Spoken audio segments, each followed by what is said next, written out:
If God is preparing you for something greater, He may first let your life fall apart. If your life is falling apart right now, don't skip this, because what feels like destruction may be God preparing you for something bigger. And here's the truth nobody tells you.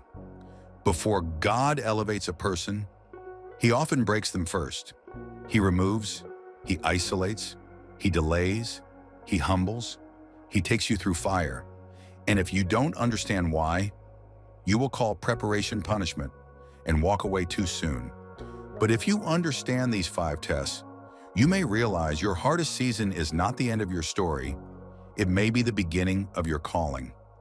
And the 5th test, it destroys most people because it attacks the one thing people protect most, their ego.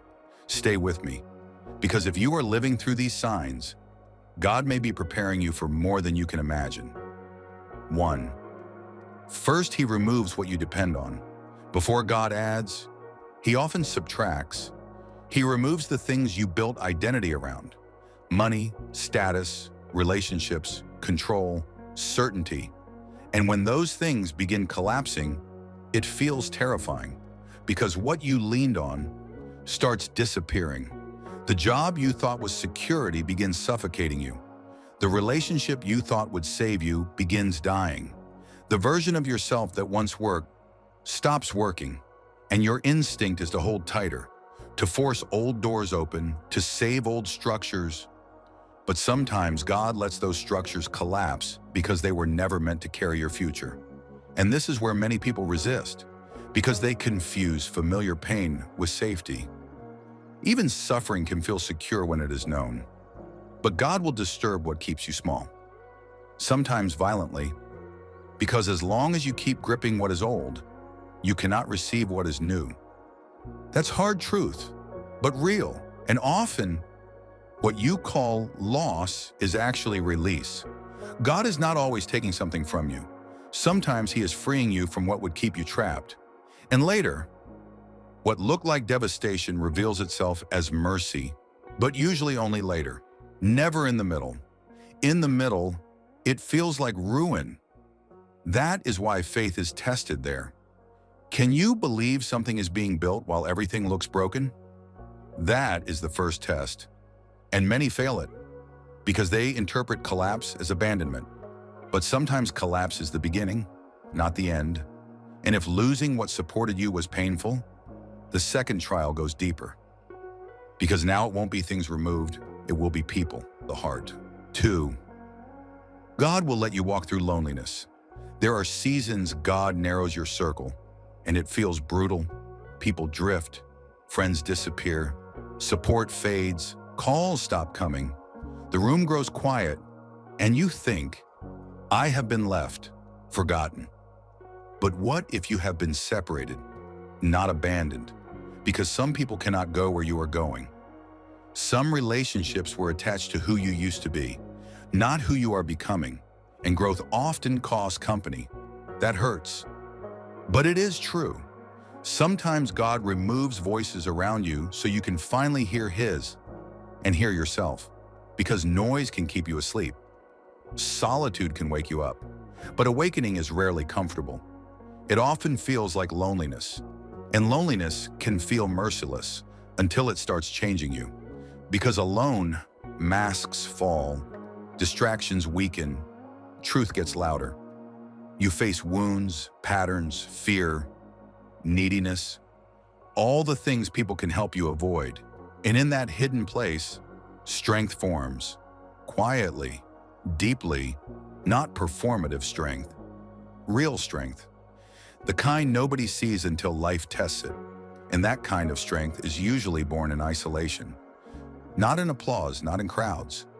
Hidden. Most people fear being alone because they fear meeting themselves.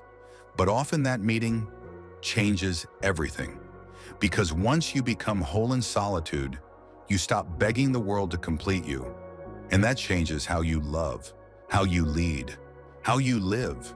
And big callings often require that, because fragile people cannot carry heavy assignments.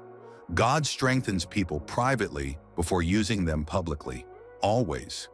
And if you are in a lonely season, do not assume you are forgotten Maybe you are being fortified, but loneliness is not the hardest test. Fear is.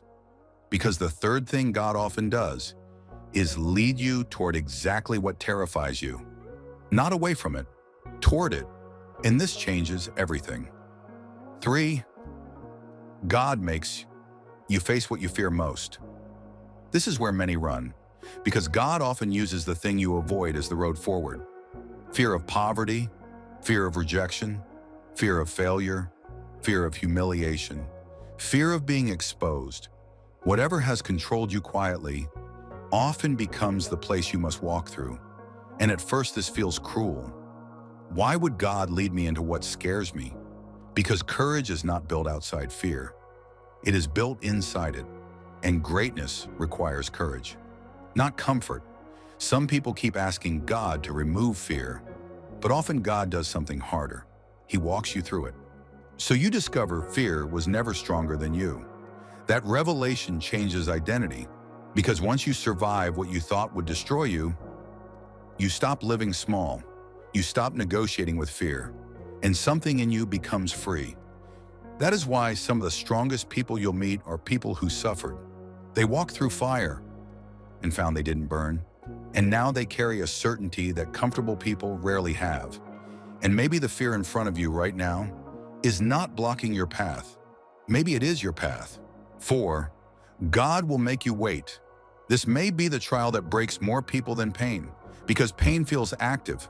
Waiting feels empty, and emptiness can make people lose faith. You pray, nothing happens. You work, nothing changes. You keep believing, still silence. And slowly a dangerous thought appears. Maybe I was wrong. Maybe this isn't for me. Maybe God forgot me. And this is where many walk away. Not because they were weak, because delay convinced them they were abandoned. But what if waiting is not abandonment? What if waiting is preparation hidden in silence? Because some things cannot be rushed, not because God is slow, because wait requires strength, and strength takes time. People want blessings quickly, but character grows slowly, and without character, success can destroy you. People ask for influence, but influence without integrity corrupts. People ask for wealth, but wealth without discipline ruins. People ask for elevation, but elevation without depth collapses. So sometimes God delays what you want because you are not yet who you must be to hold it. That is mercy, though it feels like torture. Because waiting exposes what is inside you: impatience, control, doubt, entitlement. Things success would only magnify. And while you think nothing is happening, something is happening. Patience is forming, depth is forming, endurance is forming, and these things are invisible while growing, like roots. No one sees roots, but roots decide whether a tree survives storms. And God often grows roots before fruit. That is why some promises take years, not because they were denied, because they were maturing. And here is what many miss. Waiting is not wasted. Waiting is where unseen transformation happens. You become someone while waiting, and often, that someone is the real answer to the prayer. Not the thing you were asking for. You changed, deepened, prepared. And then one day, what looked like delay reveals itself as perfect timing. But only if you stay, and many leave one season too early. Don't. Sometimes breakthrough is closest when silence feels longest. And if waiting purifies desire, the 5th test breaks something even deeper: identity, pride, ego, and this may be the hardest of all. 5. God will break your ego. No one likes this test because it wounds the image you have of yourself, and ego fights harder than fear because ego wants control, recognition, superiority, validation, and God often dismantles all of it. Through failure, through rejection, through humiliation, through being overlooked, through watching others move faster than you, and it burns. Because ego screams, I deserve more. I should be ahead. Why them and not me? And sometimes life humiliates that voice. not to destroy you, to humble you, because pride cannot carry real greatness. It cracks under weight. Only humility can hold something large without being poisoned by it. And humility rarely comes through applause. It often comes through being brought low, being corrected, being exposed, being reminded. You are not as self-made as you thought. That hurts, but it saves. Because many people can achieve things. Few can survive achievement. Success reveals character. It does not create it.